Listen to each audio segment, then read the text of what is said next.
इंतखाबात हो तो गए हैं ख़त्म, तवक्को ये की जा रही थी कि ख़त्म हो जाएंगे और इस्तेहकाम का कोई सिलसिला शक्ल नज़र आएगी।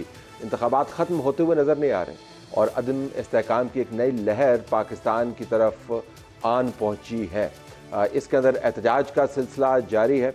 आपको बलूचिस्तान में एहतजाज की डेट्स मिल रही हैं। 4 पार्टीज़ के इत्तेहाद ने एक बाकायदा शेड्यूल अनाउंस किया है।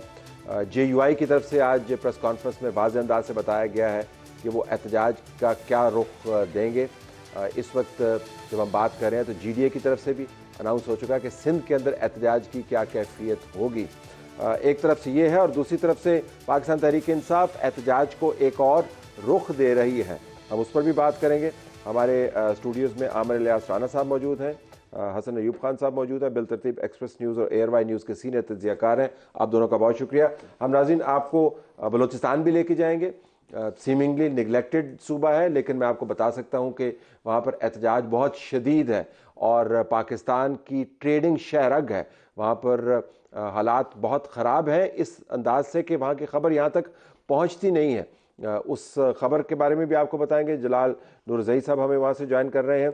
हम नाज़रीन JUI के लीडरान से बात करेंगे। इलेक्शन की कवरेज के लिए जब मैं लाड़काना गया तो वहाँ पे राशिद महमूद सोमरो साहब से मेरी मुलाकात हुई। उनके एक इकट्ठ के अंदर मैंने शिरकत की इलेक्शन कवरेज के हवाले से और उसके अंदर उन्होंने वाज़ेह अंदाज में उस वक्त बता दिया था कि अगर इलेक्शन में धांधली हुई तो फिर दमादम मस्त कलंदर होगा। अब उन्होंने क्या स्ट्रेटजी बनाई है, नवाज शरीफ को क्या मशवरा दे रहे हैं, राशिद सोमरो साहब से भी बात करेंगे।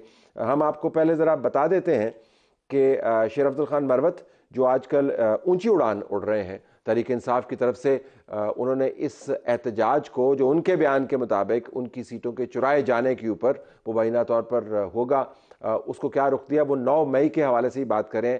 सुनिए वो क्या कहते हैं। वज़ीर आज़म और वज़राए आला बनेंगे, उनको ये बताना चाहते हैं कि ये पाकिस्तान तहरीक इंसाफ की क़ियादत का फर्ज है कि हम अपना मैंडेट आपके हल्क से निकाल के आवाम को वापस करें। हम किसी भी हालत में अपने इस हक से दस्तबरदार नहीं होंगे। जरूरत पड़ी तो खान साहब अगर एजुटेशन की कॉल देंगे, कतई नजर इसके कि हमें 9 मई के नाम पे डराया जा रहा है। 9 मई दोबारा हो या 10-12 हो, पाकिस्तान के लोगों का जो हक है वो उनको हम दिलाएंगे। ये क़ियादत का फैसला है। तो आप देख रहे हैं कि किस तरह वो 9 मई को रिडिक्यूल कर रहे हैं और कह रहे हैं कि एक 9 मई हो या कितने 9 मई हो, मैं बिल्कुल केयर नहीं करेंगे और हम ये अपनी जो चोरी हुई सीटें हैं उनके बयान के मुताबिक आपके हलक से निकालेंगे। आज केयर टेकर जो चीफ मिनिस्टर हैं KPK के, उन्होंने अली अमीन गंडापुर के घर में जाके बाकायदा उनके वालिद से ताज़ियत की।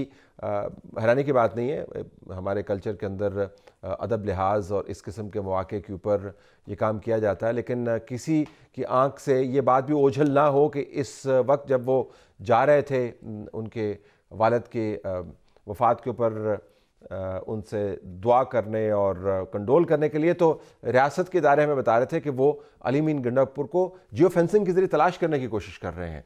तो ये भी एक हैरान कुन सूरत हाल हमारे सामने आई है। इसके ऊपर भी हम बात करेंगे। ज़रा पहले हम जलाल नूरज़ई से बात करते हैं। जी जलाल, अस्सलाम वालेकुम। वालेकुम। ये बताइएगा कि बलूचिस्तान के अंदर जो 4 सियासी जमातें हैं, अब इनकी अपील पर मुसलसल छठे रोज़ भी DROs के ऑफिस के सामने धरना जारी है।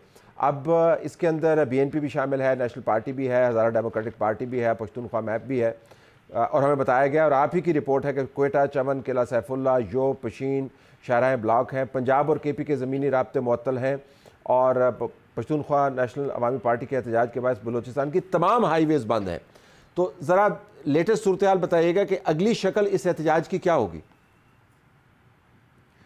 देखिए तलत साहब के यकीनन बलूचिस्तान के अंदर हालात गैर यकीनी है और एक बहरान की कैफियत है और फिर इस एहतजाज के अंदर एक तरफ तो अगर 4 जमाती इत्तेहाद है वो सूबे के मुख्तलिफ इलाकों में एहतजाज पर है और कई दिनों से यहाँ कोयटा के अंदर भी इनका धरना जारी है और फिर वहाँ पे पश्तूनख्वा नेशनल पार्टी ने आज भी कौमी शाहराह खुसूसन बलोच पश्तून बेल्ट के अंदर वो बंद की गई थी उनकी जानिब से और जमहूरी वतन पार्टी भी नवाब खान बुगटी का पोता शाहजैन बुगटी उसकी जमात जमहूरी वतन पार्टी भी एहतजाज अनाउंस कर चुकी है और उन्होंने भी तहफ़्फ़ुज़ात का इज़हार किया किया कि उनके साथ भी मामलात अच्छे इलेक्शन के दौरान नहीं हुए हैं। और अब सूरत हाल ये है कि यहाँ पे कोयटा के अंदर 15 तारीख को भी एक एहतजाजी एक सिलसिला होगा पूरे सूबे के अंदर 4 जमाती इत्तेहाद की जानिब से। फिर उसके बाद 17 तारीख को फरवरी को तमाम उसमें कोयटा के अंदर एक जलसा होगा जिससे इनके मरकज़ी कायदीन महमूद खान अचकज़ई, सरदार अख्तर मेंगल, डॉक्टर अब्दुल मालिक बलोच और हज़ारा डेमोक्रेटिक पार्टी के चेयरमैन अब्दुल खालिक हज़ारा इससे खिताब करेंगे। और फिर उसके बाद 18 को सूबे भर के अंदर तमाम कौमी शाहराएँ वो दोबारा बंद कर दी जाएगी। फिर उसके बाद इसी रोज़ इस एहतजाज के बाद वो आइंदा का लाएअमल देंगे। और इसमें ये जो एतराज़ है इनका मुख्तलिफ है कि बाज़ हवालों से ये है कि पोलिंग स्टेशंस पर वो दोबारा इंतखाबात कराए जाएँ। सर-ए-दस्त जो मुतालबा है, बुनियादी जो मुतालबा है वो ये है कि फॉर्म 45 के तहत नताइज का ऐलान किया जाए, जिस पर शदीद एतराज़ है। और ये काफ़ी हद तक इसमें सदाकत। अच्छा, अगर मैं आपसे पूछ पाऊँ, अमूमन होता ही है कि एतराज़ात आते हैं तो या इलेक्शन ट्रिब्यूनल के पास जाते हैं या फिर आप फौरी तौर पर दोबारा गिनती अगर ऑर्डर हो जाए तो दोबारा गिनती आप करवा लेते हैं। तो मैं देख रहा था कि बलूचिस्तान में ये दोबारा गिनती का जब अमल शुरू हुआ तो वहाँ पर फायरिंग हो गई और 2 लोग जाँ बहक हो गए। यानी आप इतनी टेंस सूरत हाल है कि आप दोबारा गिनती के मामले को भी सही तरीके से नहीं निभा पा रहे। देखिए तलत साहब कि इसमें देखिए ना, एक तो ये है एक पूरी जो एक मजमूई इन जमातों के हवाले से जो अभी हमने बात की 4 जमाती इत्तेहाद है, इसी तरह जमहूरी वतन पार्टी के हवाले से, यानी ये एक मजमूई तौर पर ये एक एतराज़ है कि नाइंसाफ़ी इन जमातों के साथ हुई है और इन्हें असम्बलियों से बाहर रखा गया है। यानी अब देखिए महमूद खान अचकज़ई ने यह ऐलान किया है कि वो असम्बली में नहीं जाएंगे और मुमकिन है कि ये जो 17 तारीख को इनका जलसा होगा इसमें सरदार अख्तर मेंगल भी ये ऐलान करे कि उन्होंने भी असम्बली में नहीं जाना है। और ये हकीकत, जैसे मैंने साहब ये बात कही, चूँकि हम इस अमल को देखते रहे, हम कवर करते रहे हैं कि इस तरह के लोग कि जिन्होंने फॉर्म 45 के तहत 500 वोट लिए थे या कुछ ज़्यादा उससे, वो कामयाब हो गए, 7000 पता नहीं कितने वोट है। और फिर इसी फॉर्म 45 के तहत एक उम्मीदवार ने 700 से कुछ ज़ायद वोट लिए थे, वो भी फिर हज़ारों वोट जाके लेके वो भी कामयाब हुए थे। तो ये सारे जो एतराज़ात है वो। अच्छा, ये मैं आपसे पूछ पाऊँ, ये फॉर्म 45 आपने खुद इनका मुआयना किया? नाज़रीन, हम आपको ये भी बताएं कि इस्लामाबाद की एक सीट के जो फॉर्म 45 हैं उसका एक बड़ा गहरा तहकीकाती जायज़ा हमारे पास मौजूद है, वो भी इस प्रोग्राम में शामिल है। साकिब तनवीर हमें ज्वाइन करेंगे।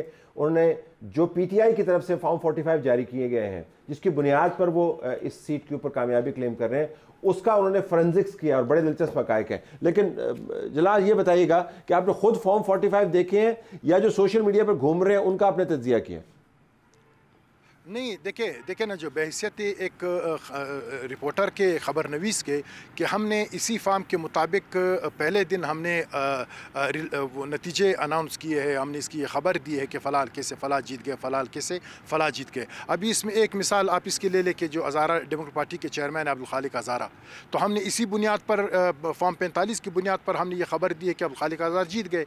फिर उसके बाद इसी जमात के कादिर नायल है, उसकी भी हमने इसी बुनियाद पर ख़बर दी थी। और नेशनल पार्टी के जो कोयटा के PB 44 से वो जीते थे अता बंगुलजई, फिर उसके बाद उबैद गुरगेज जीत गए पीपल्स पार्टी के। तो ये इस तरह की कुछ चीज़ें हैं कि यानी अब देखें कि माजी में भी इलेक्शन पे तहफ़्फ़ुज़ात हुए हैं, इल्ज़ामात धांधली के लगे हैं, लेकिन इस मरतबा जो सूरत हाल बनी है वो मिसाल बहुत ही संगीन किस्म की इसकी एक नोयत और हैसियत है। तो वो इसी बुनियाद पर है कि ये एक मनसूबे के तहत इनके साथ हाथ हुआ है और इन्हें पस पुश रखा गया, इन्हें पीछे रखा गया है।